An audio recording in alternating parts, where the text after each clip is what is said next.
¿Alguna vez tú te has preguntado cómo será nuestra adoración en el cielo?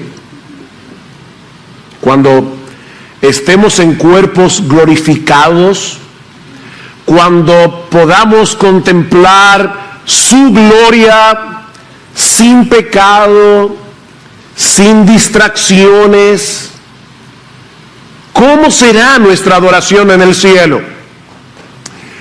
Bueno, en el libro de Apocalipsis, y de manera particular los capítulos 4, 5, 11, 19, Juan nos presenta varias escenas de la adoración en el cielo.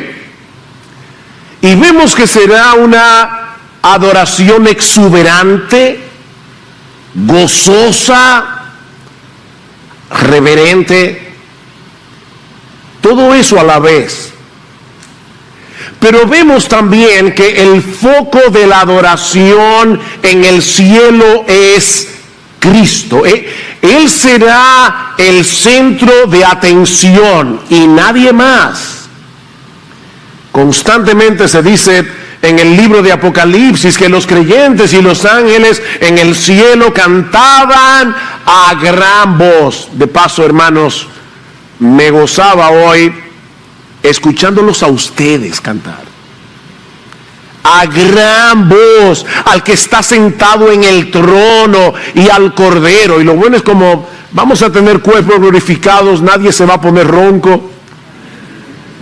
Podremos cantar a todo pulmón, y sobre todas las cosas podremos cantar con todo el corazón a nuestro Salvador. Cristo es el centro de la adoración en el cielo.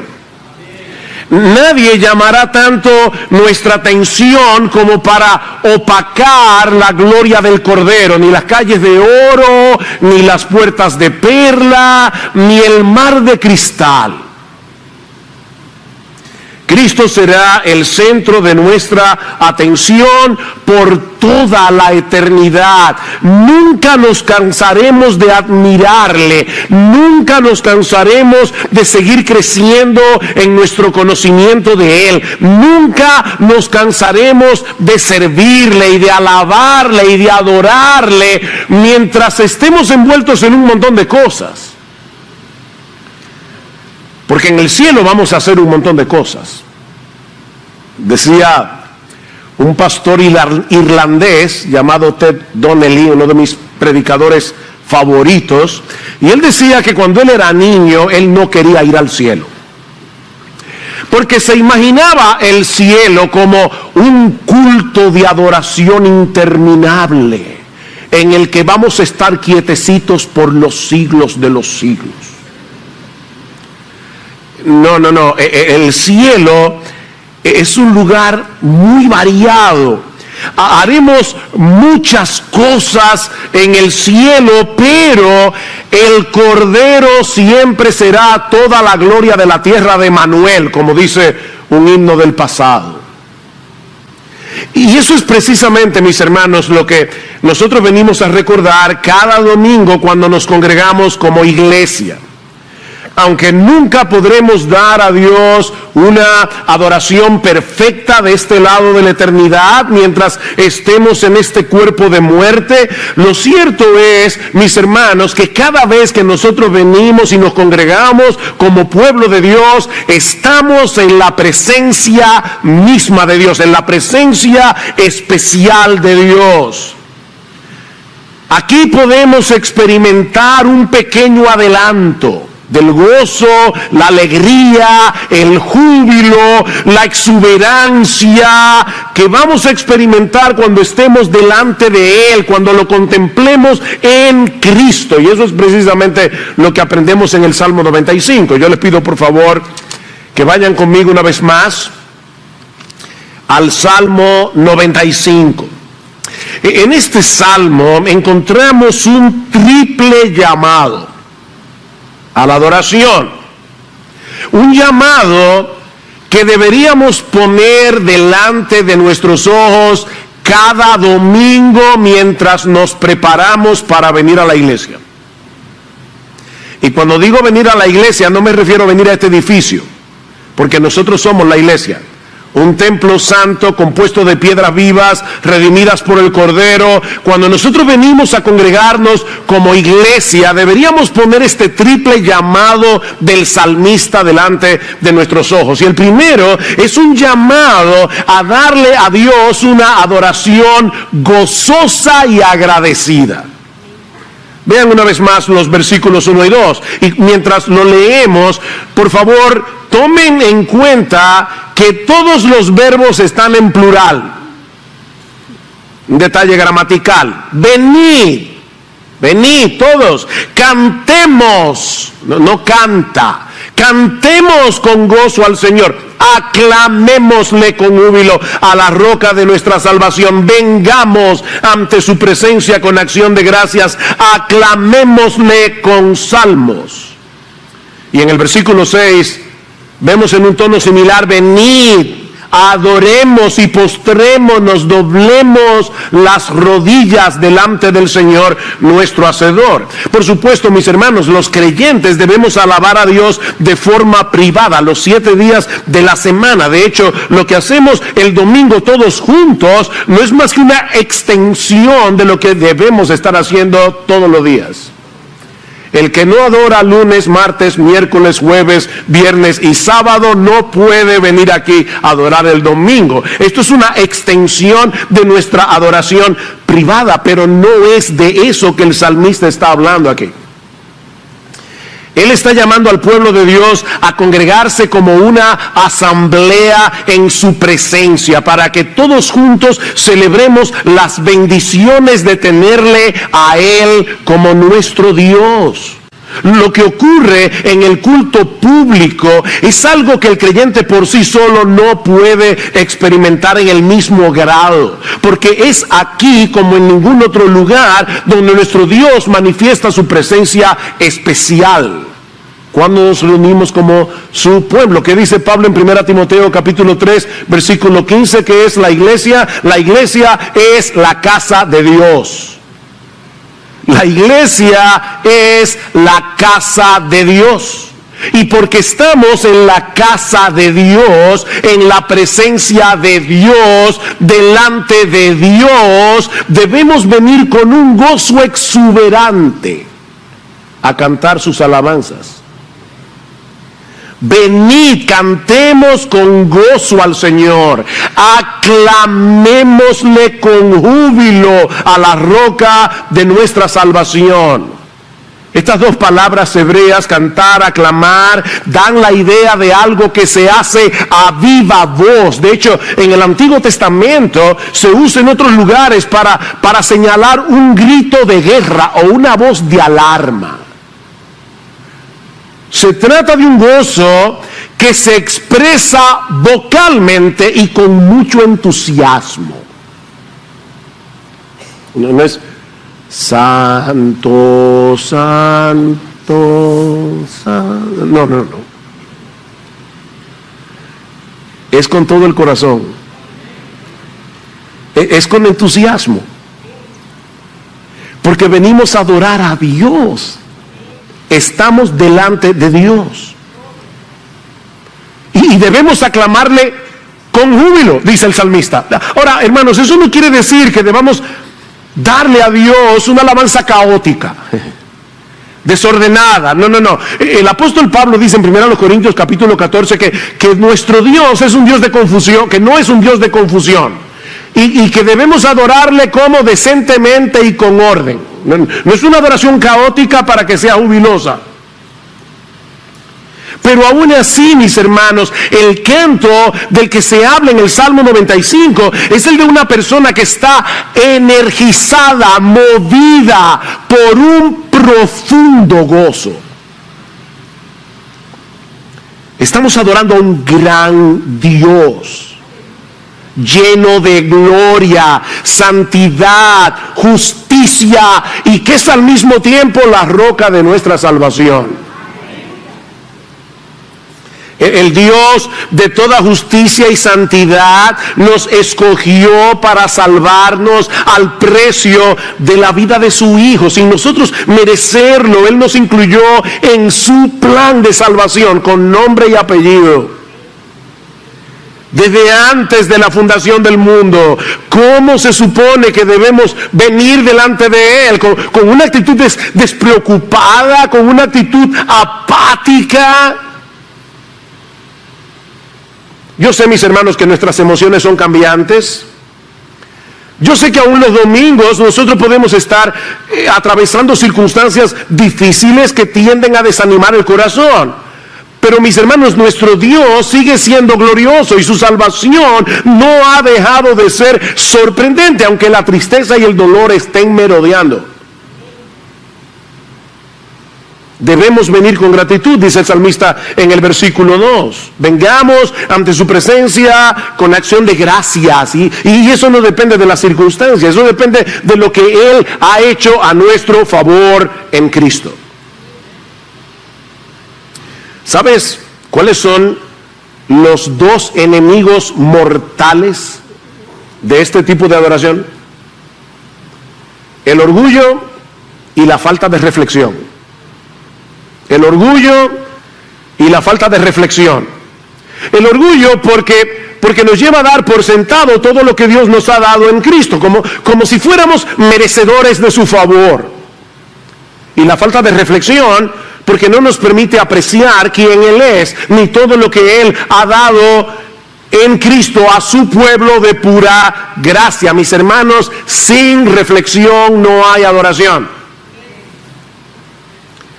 Se puede generar algarabía de una forma artificial. De hecho, yo creo que muchas iglesias lo hacen. Es una especie de manipulación. Se prepara el escenario, se usa la música, se usan las palabras para producir cierto tipo de algarabía, pero mis hermanos, no es de eso que el salmista está hablando aquí. Este es un gozo que surge del entendimiento. Por eso es que Chesterton, el famoso periodista y escritor inglés, decía: cuando vayas a la iglesia debes quitarte el sombrero, no la cabeza. Nosotros venimos a darle a Dios una adoración que comienza con la cabeza, porque entendemos la verdad con la cabeza, y esa verdad que entendemos con la cabeza debe bajar al corazón. No es una adoración cerebral, pero tampoco es una adoración emocionalista. La verdadera adoración tiene cabeza y tiene corazón. O como decían los puritanos, tiene luz y tiene calor. Tiene luz para el entendimiento y calor para el corazón. Es por eso que el salmista no solamente nos dice cómo debemos adorar a Dios, sino que nos dice por qué. ¿Por qué? Para iluminar el entendimiento. Versículo 3. Porque Dios grande es el Señor y Rey grande sobre todos los dioses. Nuestro Dios no tiene rival. Él es inmensamente superior a todos los ídolos que los hombres adoran, porque Él es el creador, Él es el sustentador de todo. No existe nada ni nadie que pueda compararse con nuestro Dios. Versículo 4, en cuya mano están las profundidades de la tierra, suyos son también las cumbres de los montes, suyo es el mar, pues Él lo hizo, y sus manos formaron la tierra firme. Nosotros fuimos salvados por Él, y ¿sabes qué, mi amigo? Si tú estás aquí en esta mañana, nosotros estamos parados en la tierra de Dios. Y mira lo que pasó en Turquía. Si Dios quisiera, ahora mismo esta nación se desvanecería. Tú estás parado en la tierra de Dios. Y de hecho, todo lo que tú disfrutas de esta tierra es de Dios. Y Él nos la da como un regalo. Reflexiona en estas cosas, mi hermano. Medita en estas cosas hasta que tu corazón se encuentre debidamente preparado para adorar a Dios con gozo, para adorarle con entusiasmo, para adorarle con gratitud, porque el cómo se deriva del por qué. El cómo debemos adorar a Dios, con gozo, con gratitud, con júbilo. ¿Por qué? Por quien Él es, por todo lo que Él ha hecho, por todo lo que Él sigue haciendo. Es el mismo esquema que encontramos en el Salmo 100. Noten cómo debemos adorar a Dios: aclamad con júbilo al Señor toda la tierra, servid al Señor con alegría, venid ante Él con cánticos de júbilo. ¿Por qué? El cómo, el por qué. Sabed que el Señor es Dios, Él nos hizo y no nosotros a nosotros mismos. Pueblo suyo somos y ovejas de su prado. El cómo y el por qué. Otra vez el cómo, versículo 4. Entrad por sus puertas con acción de gracias y por sus atrios con alabanza. Dadle gracias, bendecid su nombre. ¿Por qué? Porque el Señor es bueno, para siempre su misericordia y su fidelidad por todas las generaciones. Cuando yo entiendo el por qué, voy a tener correcto el cómo. Pero tengo que pensar, tengo que razonar, tengo que reflexionar. Mis hermanos, es la reflexión unida con la humildad lo que hace que las verdades bíblicas que escuchamos al cantar, que escuchamos en la predicación de su palabra, produzcan el gozo y el asombro que acompaña la verdadera adoración. La reflexión es el aparato digestivo del alma. ¿Oíste eso? La reflexión es el aparato digestivo del alma. Verdad que no es meditada, verdad que no es asimilada. Y verdad que no es entendida y asimilada no va a hacer ningún efecto en nosotros. ¿Ven? Es como la comida: si tú comes y no la puedes digerir, no te va a hacer ningún beneficio. La reflexión es el aparato digestivo del alma. La reflexión y la humildad producen un gozo inagotable, un gozo que nunca se agota. Jóvenes, déjenme ponerlos a pensar un poco en esta mañana en algo que he estado reflexionando. Perdón, dije jóvenes. Van a entender por qué jóvenes, pero me refiero a todo el mundo. Pensemos por un momento en la adoración de los creyentes del Antiguo Testamento, los verdaderos creyentes, adorando al Señor con salmos. Dice en el versículo 2, otra vez: vengamos ante su presencia con acción de gracias, aclamémosle con salmos. Los salmos eran el himnario de Israel. Los israelitas cantaban a Dios mayormente con los salmos. Así que durante años los verdaderos creyentes cantaban los mismos himnos una y otra vez y no debían aburrirse, porque el mismo salmo dice: no, vengan con alegría, vengan con júbilo, cantando los mismos salmos. ¿Sabes por qué no se debían aburrir, como nosotros tampoco?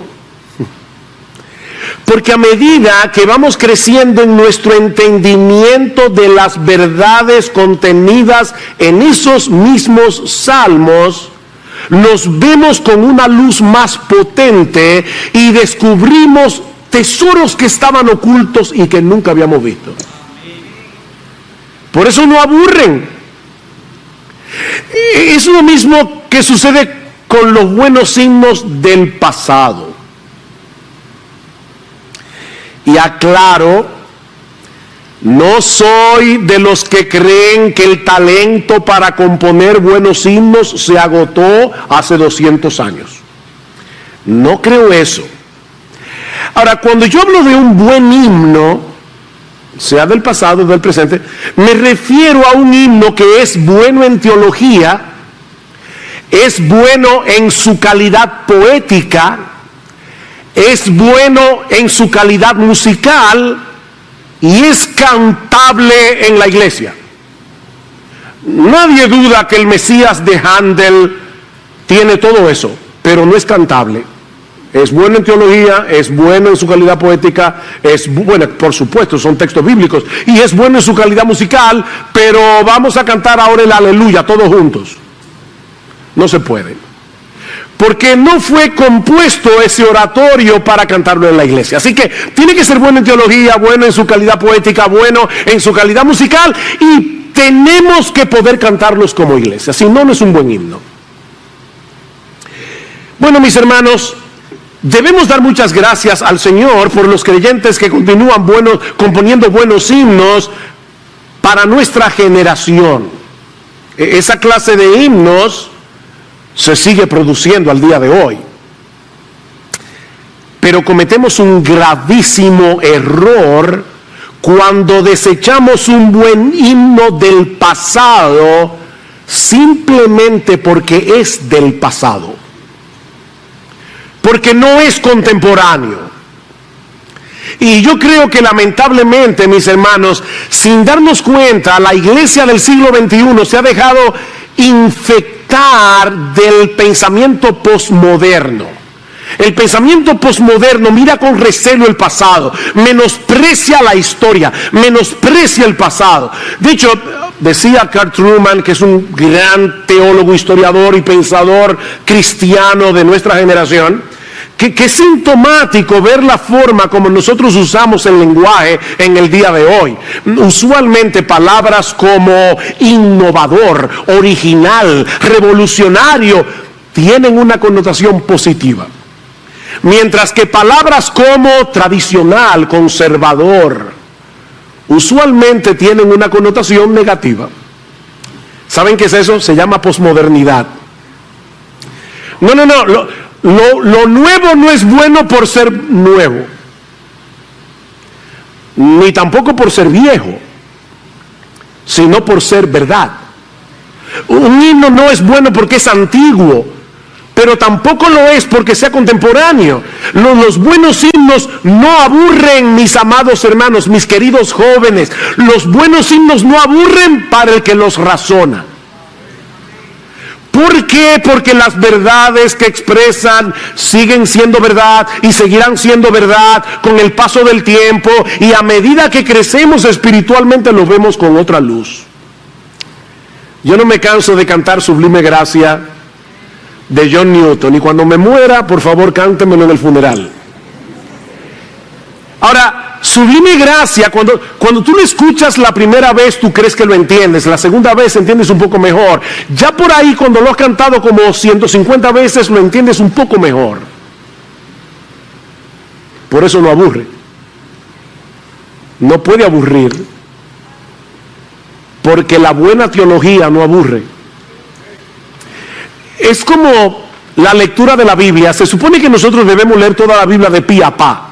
Bueno, ya la leí, ¿qué hago ahora? ¿Te damos el Corán o qué hacemos?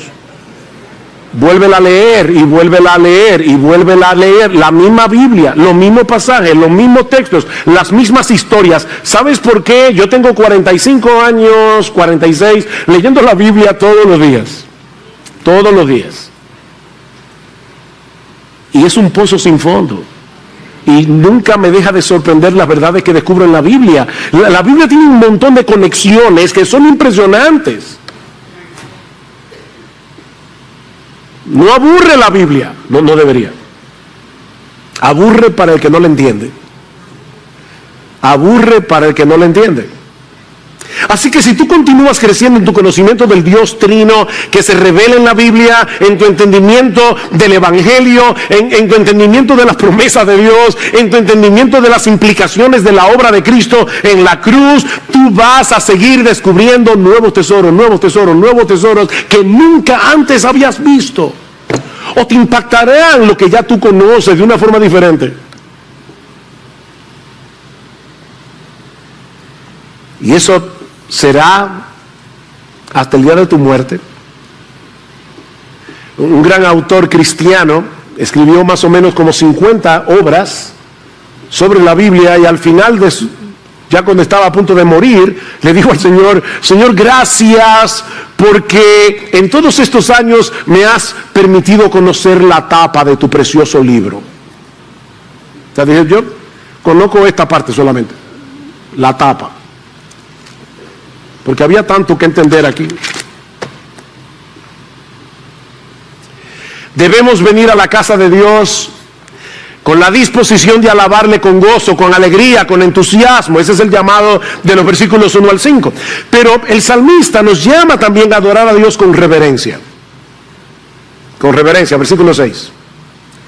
Venid, adoremos y postrémonos, doblemos la rodilla ante el Señor nuestro Hacedor, porque Él es nuestro Dios y nosotros el pueblo de su prado y las ovejas de su mano. Estas tres palabras que usa el salmista aquí dan la idea de postrarse en reconocimiento de la superioridad, grandeza, majestad infinita de nuestro Dios. Y ese es el corazón de la verdadera adoración. El reconocimiento de su grandeza, el reconocimiento de su gloria en contraste con nuestra pequeñez. Nosotros somos minúsculos, Él es inmensamente grande. Sí, debemos venir delante de Dios con gozo, debemos venir con entusiasmo, pero siempre recordando delante de quién estamos.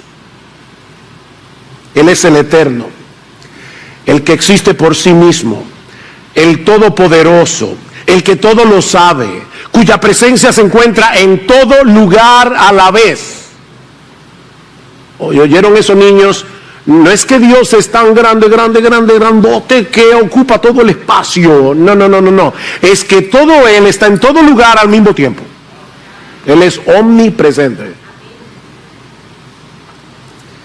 Perfectamente santo, perfectamente justo, perfectamente bueno, perfectamente compasivo, perfectamente misericordioso, perfectamente paciente, perfectamente fiel.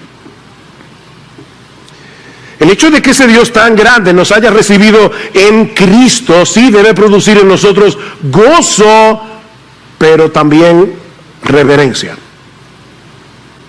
Y saben que, mis hermanos, ese es un balance que no es fácil de lograr, pero son como las dos alas de un avión. La verdadera adoración necesita las dos cosas: gozo y reverencia.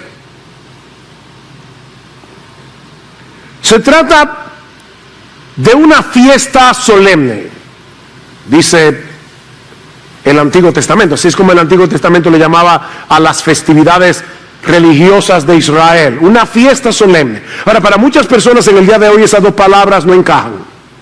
Si es una fiesta, no puede ser solemne, debe ser un jolgorio. Y si es solemne, no puede ser una fiesta. Pero la Biblia dice que es una fiesta solemne. Venimos a darle a Dios una fiesta solemne. Salmo 122, versículo 1. Yo me alegré cuando me dijeron, vamos a la casa del Señor. ¡Wow! Vamos a la casa del Señor. Eclesiastés 5:1. Guarda tus pasos cuando vas a la casa de Dios. Y más adelante dice: no te des prisa en hablar, ni se apresure tu corazón a proferir palabra delante de Dios, porque Dios está en el cielo y tú en la tierra.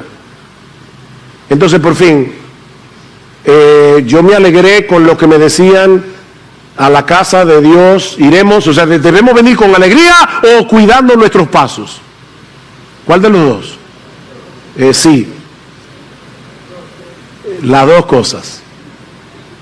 Las dos cosas. De hecho, un secretito aquí teológico, es precisamente cuando percibimos la gloria de Dios, la majestad de Dios, la santidad de Dios, la justicia de Dios, la grandeza de Dios, que podemos experimentar gozo en su presencia, porque se nos hace sorprendente creer que un Dios así nos haya recibido en Cristo. No es un Diosito el que nos perdonó. No es un Diosito el que nos adoptó. No es un Diosito el que nos invitó a venir a su casa hoy. Es un gran Dios.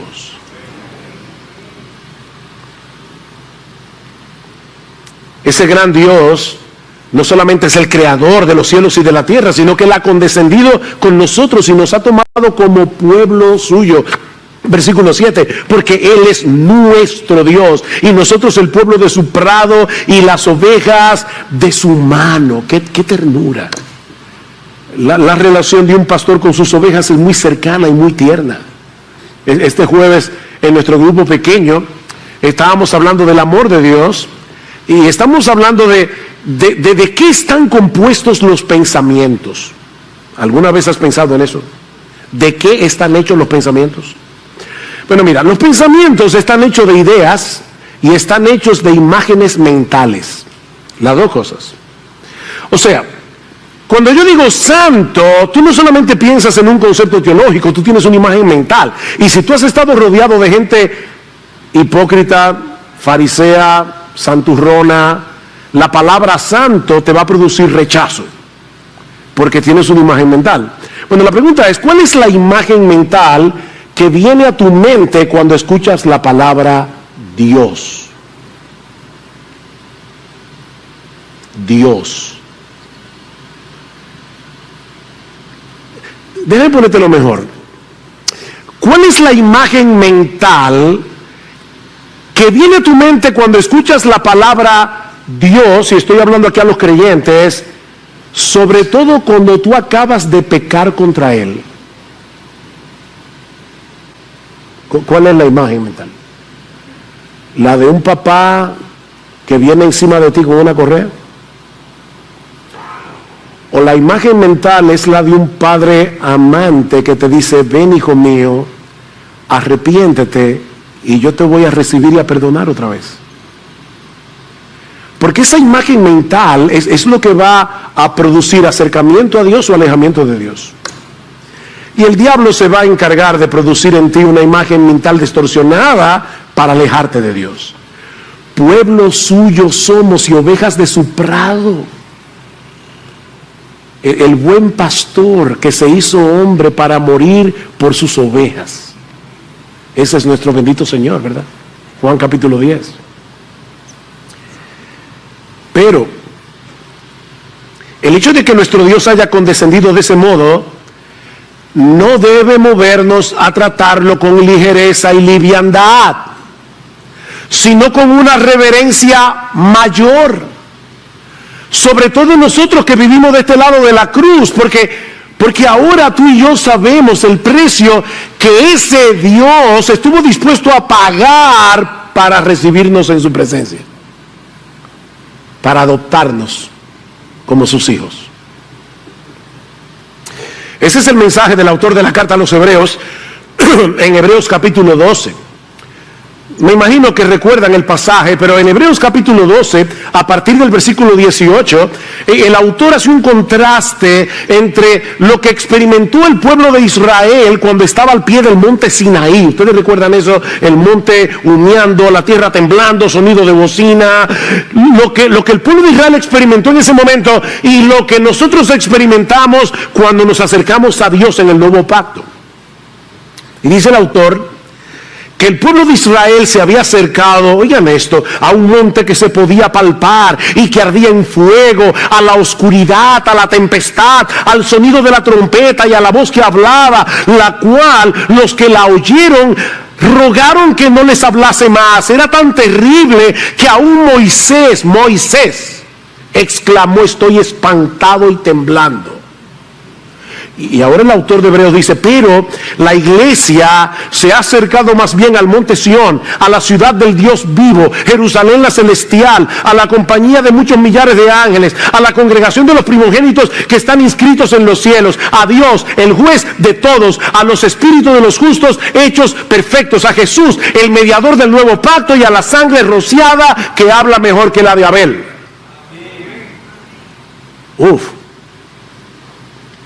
En otras palabras, lo que los judíos experimentaron al pie del Sinaí no era más que una sombra de la realidad que nosotros experimentamos hoy. Ellos adoraron en la sombra, nosotros adoramos en luz. Mis hermanos, esa realidad que nos acercamos cada domingo en nuestros cultos de adoraciones, ese Dios lleno de gloria, de poder, de majestad, es el que nos ha convocado a venir a congregarnos hoy, a adorarle en su presencia. ¿Con qué expectativa debemos venir a encontrarnos con Él? Bueno, con mucho gozo, porque venimos a encontrarnos con ese buen pastor que dio su vida por nosotros y cuya sangre habla mejor que la de Abel. La sangre de Abel clamaba por justicia. La de Cristo provee perdón y justificación. Definitivamente esa sangre habla mejor que la de Abel. Pero al mismo tiempo debemos venir con una actitud reverente, porque ese mismo Dios sigue siendo tan excelso como siempre ha sido. Su paternidad en Cristo no lo hace menos glorioso ni menos majestuoso. ¿Qué dice el Salmo 100? Sabed que Él, el Señor, es Dios. Nosotros sabemos eso. En otras palabras, considera con cuidado con quién tú vienes a encontrarte en este lugar. ¿Con quién? Padres, concienticen a sus hijos de eso. Sí, niños, sabemos que es bueno venir a la iglesia y encontrarse con los amiguitos, pero tú no viniste hoy aquí a encontrarte primariamente con tus amiguitos, tú viniste a encontrarte con Dios. Con Dios. Mis hermanos, recibir esa invitación del cielo debería dejarnos mudos de asombro. A veces recibimos la invitación de alguien muy importante y uno tiene la tentación de decirle: me invitaron al palacio.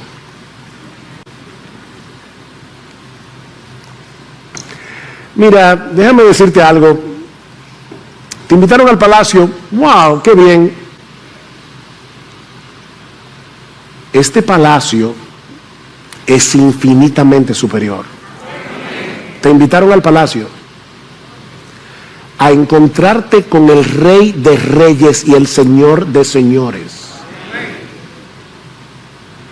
Ahora, hermanos, ustedes se dan cuenta que no es cualquier cosa ser invitado por ese rey. ¿Te das cuenta de lo grave que es faltar a esta reunión o llegar tarde sin una causa que lo justifique? Mira, por favor, detente por un momento y piensa y pregúntate: ¿soy yo uno de esos que regularmente llega tarde al culto de adoración? Porque eso no es una falta cualquiera. No es una falta cualquiera dejar de venir al culto. Hay causas que lo justifican. Estamos hablando de faltar porque no quisiste venir. De hecho, si no pudiste venir y eso no te causa una profunda tristeza en tu corazón, tú deberías examinarte, porque hay algo que no está bien. Porque no es poca cosa menospreciar esta invitación. De hecho, llegar tarde a la iglesia o no venir sin una causa que lo justifique es un síntoma peligroso. Es un síntoma peligroso. Y eso es precisamente lo que vemos en la última estrofa del Salmo. Ya hemos visto un llamado a la adoración gozosa y agradecida, hemos visto un llamado a la adoración reverente. Veamos ahora un llamado a la adoración obediente. Un llamado a la adoración obediente. Versículo 7b: si oís hoy su voz, no endurezcáis vuestro corazón como en Meriba, como en el día de Masá, en el desierto, cuando vuestros padres me tentaron, me probaron, aunque habían visto mi obra.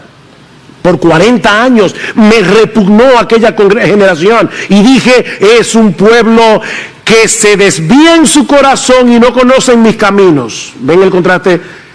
Porque no conocen mis caminos, se está desviando, se desvían en su corazón.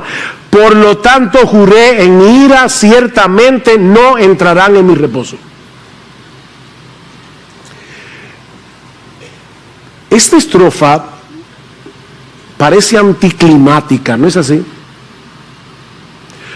el salmista viene hablando en un tono jubiloso: venid, alegrémonos, gocémonos, aclamemos con júbilo. Si oyen hoy su voz, no endurezcan su corazón. Y tomen en cuenta, hermanos, que esta es una advertencia de Dios mismo. Es Dios el que está hablando aquí. Noten en el versículo 9: cuando vuestros padres me tentaron, me probaron, aunque habían visto mi obra, yo juré, no entrarán en mi reposo. Es Dios el que está diciendo a través de David: si oyes hoy su voz, no endurezcas su corazón, tu corazón. Es Dios el que nos convoca a venir a encontrarnos con Él.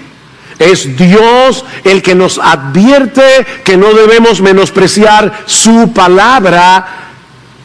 Y ahora escuchen: viniendo con un corazón quejoso.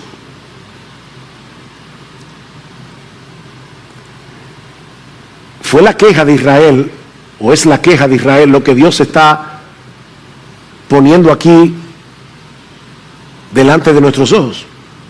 O sea, a final de cuentas, nosotros solo tenemos dos opciones, o nos quejamos o adoramos. O nosotros tenemos un corazón quejumbroso o tenemos un corazón adorador. No hay otra opción. Y el peligro de la queja, de tener un corazón quejoso, no es lo mismo que en un momento dado un creyente se queje y luego venga delante del Señor. No, estamos hablando de un corazón quejoso. El corazón quejoso, dice Dios en el Salmo 95, produce dureza de corazón. Dureza de corazón. Y para ilustrar lo peligrosa que es esta actitud, Dios lleva al pueblo a considerar dos episodios en la historia de Israel, cuando estaban en el desierto camino hacia la tierra de Canaán. La palabra Meriba, la palabra Masah, no hacen referencia a lugares geográficos específicos, sino a la actitud del pueblo. En los capítulos 5 al 14 del libro de Éxodo, Moisés narra con detalles todas las cosas portentosas que Dios hizo para librar al pueblo de la esclavitud de Egipto. Cualquiera diría: wow, un pueblo así debería vivir agradecido, 24/7. Pero cuando llegamos al capítulo 15, encontramos a ese mismo pueblo quejándose contra Dios y contra Moisés porque no tenían agua para beber. Así que milagrosamente Dios purifica el agua de un estanque para que el pueblo pueda saciar su sed. Luego en el versículo 16 se quejan por comida y Dios les da codornices y les da maná del cielo. Ya es suficiente, ¿verdad? No, luego llegamos al capítulo 17 y el pueblo se vuelve a quejar otra vez por falta de agua, y Dios le dice a Moisés: toma tu vara, golpea la roca de Oreb, y dice que sale tanta agua, dice en el Salmo 105 versículo 41, que fue como un río que salió, no fue un chorrito, un río que sació el agua, la sed del pueblo entero. Y es precisamente allí donde Dios le llama ese lugar Masah y Meriba, dos palabras hebreas que significan prueba y rencilla, por la rencilla de los hijos de Israel y porque tentaron a Jehová diciendo: ¿está pues Jehová entre nosotros o no? Óigame, después de todo lo que Dios hizo, no solamente Dios les dio agua, es que con el conocimiento que nosotros tenemos ahora del Nuevo Testamento, sabemos que lo que Dios hizo fue infinitamente mayor. Dios le dijo a Moisés: Moisés, toma la vara con la que tú abriste el Mar Rojo, con la que tú abriste el Jordán, yo me voy a poner delante de ti en la peña de Oreb, y tú vas a golpear la roca. Moisés, este pueblo necesita ser exterminado por su pecado, por su constante queja. Pero ¿sabes qué, Moisés? Lo que yo voy a hacer es que voy a absorber el castigo. Golpéame a mí. Y Pablo dice en 1 Corintios capítulo 10 que esa roca que fue golpeada era Cristo mismo, del cual brotó un río de agua viva, el agua de la salvación. Así que si los hijos de Israel debieron haber estado sorprendidos de que saliera agua de la roca, nosotros deberíamos estar infinitamente más sorprendidos. Pero ellos siguieron quejándose a pesar de eso. Y lo que el salmista está diciendo ahora, cientos de años después de ese incidente en Meriba, es que esa actitud seguía siendo un peligro para el pueblo de Israel en los tiempos de David y sigue siendo un peligro para nosotros en el día de hoy. Yo quiero pedirles por favor que vayan conmigo a Hebreos capítulo 3. Búsquenlo en su Biblia. Yo quiero que lo busquen en su Biblia. Porque en los capítulos 3 y 4 de Hebreos el autor cita el Salmo 95 una y otra vez. Noten lo que dice en el versículo 7, capítulo 3. Por lo cual, como dice el Espíritu Santo, si oís hoy su voz, no endurezcáis vuestros corazones. El autor de la carta a los Hebreos le está diciendo a su generación: oigan, miren lo que hizo Cristo por nosotros. Y ahora ustedes escuchan su voz otra vez. No endurezcan el corazón. Versículo 12 del capítulo 3. Tened cuidado, hermanos, no sea que en alguno de vosotros haya un corazón malo de incredulidad para apartarse del Dios vivo. Antes exhortaos los unos a los otros cada día, mientras todavía se dice hoy, no sea que alguno de vosotros sea endurecido por el engaño del pecado. Si oís hoy su voz, no endurezcan el corazón. Capítulo 4, versículo 3, porque los que hemos creído entramos en ese reposo, tal como él ha dicho, como juré en mi ira, no entrarán en mi reposo. Versículo 7, Dios otra vez fija un día, hoy, diciendo por medio de David, después de mucho tiempo, como se ha dicho, si oís hoy su voz, no endurezcáis vuestro corazón. De paso, hermanos, ¿quién es el que habla en el Salmo 95? Porque en el versículo 7 dice, del capítulo 3, el Espíritu Santo. En el capítulo 4 dice que es Dios. Y en el capítulo 4 dice que es David. Por fin, ¿quién habla en el Salmo 95? Dios se hace presente en medio de su pueblo por medio de su palabra. Y eso no solamente ocurre cuando escuchamos la palabra leída, sino también cuando escuchamos la predicación fiel de la palabra. Cuando un predicador se para en el púlpito, que era lo que el autor de la carta a los Hebreos estaba haciendo. De paso, hermanos, muchos eruditos entienden que el libro a los Hebreos es un sermón, es el único sermón que nosotros tenemos de la iglesia primitiva. Y este hombre en medio de su sermón dice, oigan lo que dice el Salmo 95, si ustedes están oyendo hoy la voz de Dios a través de la predicación de la palabra, no endurezcan su corazón. No endurezcan su corazón. Es Dios el que nos está hablando por medio del predicador cuando su palabra es expuesta fielmente. ¿Cuál es entonces el mensaje del Salmo 95? Que aquellos que profesamos pertenecer al pueblo de Dios debemos adorarle con gozo, con entusiasmo, con reverencia, escuchando con atención su palabra y poniéndola por obra, o de lo contrario terminaremos endureciendo nuestro corazón como sucedió con Israel. O alabamos a Dios con gozo y gratitud por todas las bendiciones que Él nos ha dado y continúa dando de pura gracia en Cristo sin merecerlas, o tenemos una actitud de queja y murmuración por lo que quisiéramos tener y no tenemos, que poco a poco irá endureciendo nuestro corazón. No hay otra opción. ¿Ustedes se dan cuenta, hermanos, lo importante que es venir aquí a adorar?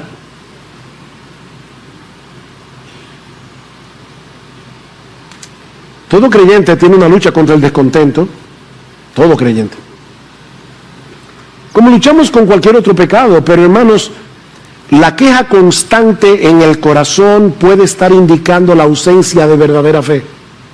que dice el capítulo 4 de Hebreos: por tanto, temamos, no sea que permaneciendo aún la promesa de entrar en su reposo, alguno de vosotros parezca no haberlo alcanzado, porque en verdad a nosotros se nos ha anunciado la buena nueva. Ven, la predicación otra vez, la buena nueva como también a ellos, pero la palabra que ellos oyeron no les aprovechó, por no ir acompañada por la fe en los que la oyeron.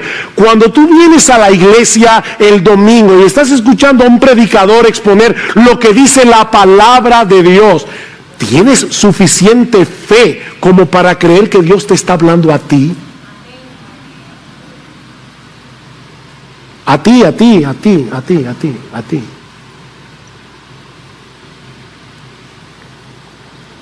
Esa falta de fe de la que habla el autor se evidencia cuando comenzamos a tener en poco la reunión del pueblo de Dios en el día del Señor. ¿Y cómo lo sabemos?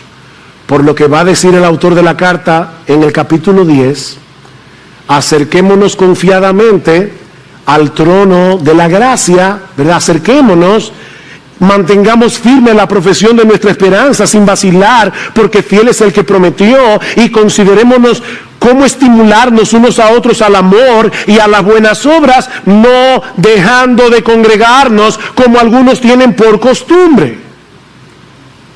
¿Y saben de qué sigue hablando el autor en el versículo 26? De la apostasía. La primera manifestación pública de que una persona está apostatando de la fe es cuando comienza a tener en poco esta invitación del Dios del cielo.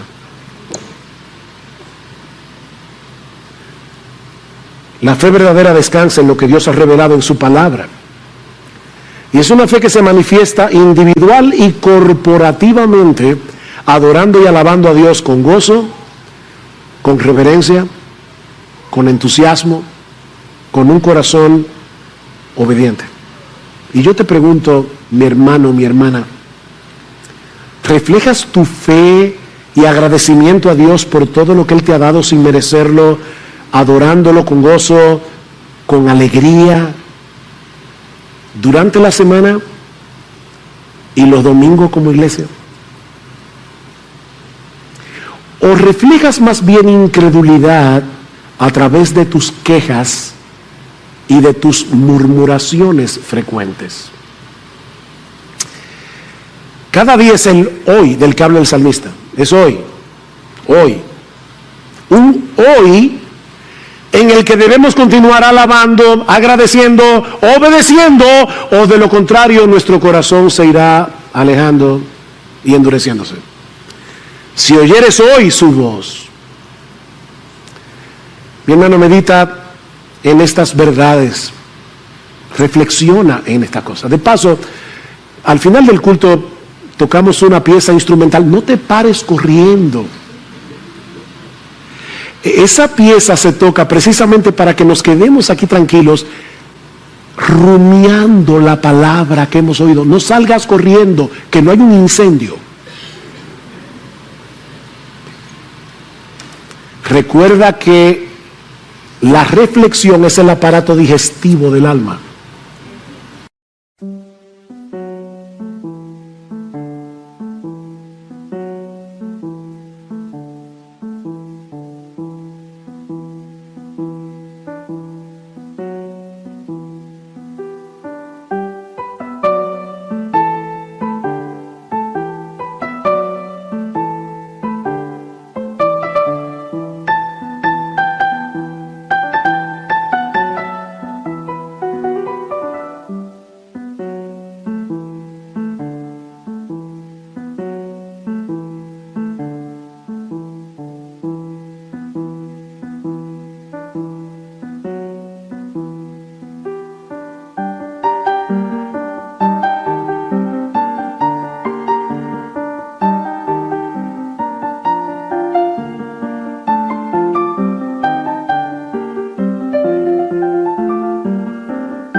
Mi hermano, si has estado teniendo en poco la invitación de Dios de congregarte en su presencia, ya sea porque llegas tarde regularmente, yo espero que ya el domingo que viene a las 11 en punto la iglesia va a estar así, a las 11 en punto. Si has estado pecando contra Dios por llegar tarde regularmente sin una causa que lo justifique, o por faltar a esta invitación del Dios del cielo, o porque vienes sin un corazón preparado para adorarle con gozo, con reverencia, con un anhelo sincero de poner por obra su palabra, aprovecha este momento y pídele perdón al Señor. Arrepiéntete, mi hermano, ahora mismo.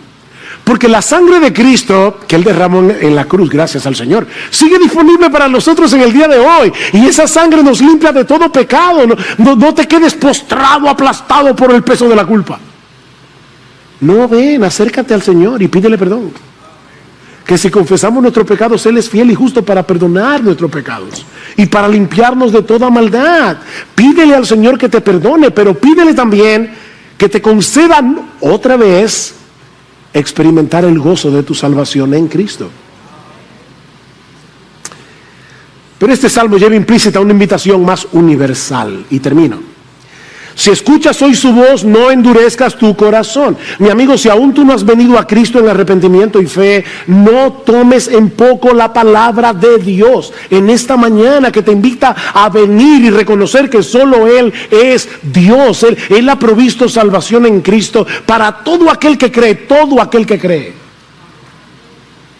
Él promete perdonar todos tus pecados y concederte de pura gracia el don de la vida eterna si pones toda tu confianza en la obra de su Hijo que murió en la cruz para salvar a pecadores. Mi amigo, la puerta de la salvación sigue abierta de par en par para ti.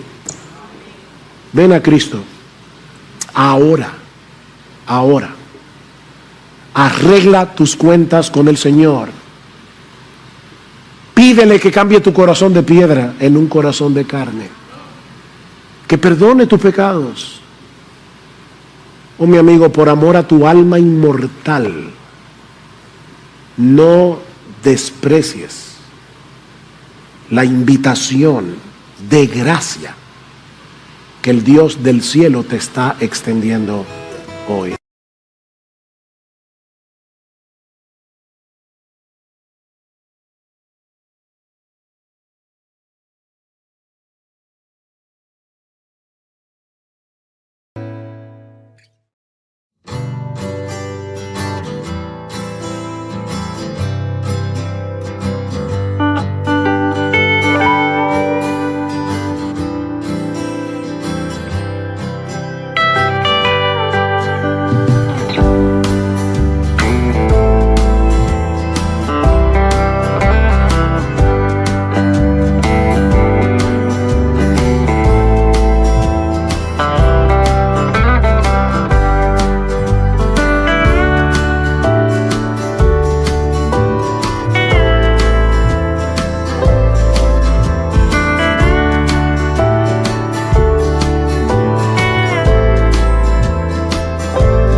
Dios.